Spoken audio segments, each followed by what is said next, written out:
The first one is authenticity. This means when you're going online, you want to be transparent, accessible, and as real as possible, and as human as possible as well.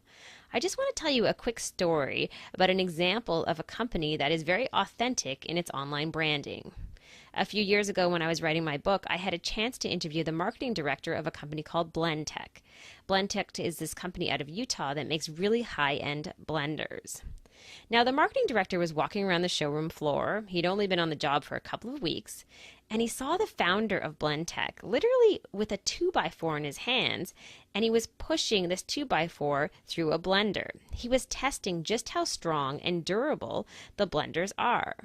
Now, for the marketing director, a light bulb went off in his head. He thought what an amazing opportunity for him to go out there, shoot video of the founder in his lab coat, and get that video out on YouTube. He spent about $500 on some camera gear, and this is an example of one of the videos that they shot.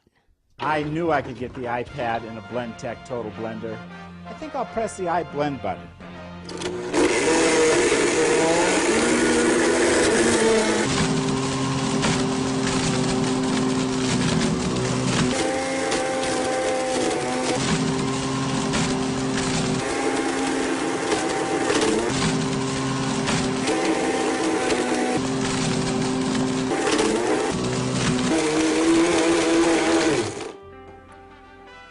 Whew.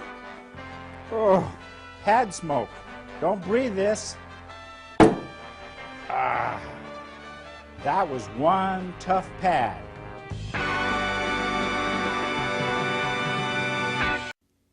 This is just one example of a series of videos that you can find online at willitblend.com.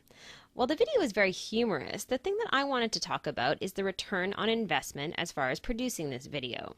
In the early days of social media, it was very difficult for people to talk about return on investment and very difficult for people to really prove that their investment in these tools was working. Well, that has changed, and that's good news for all of us in the social media space. For example, with Blendtec, within 6 months of this campaign going online, there was a 500% increase in sales of these blenders.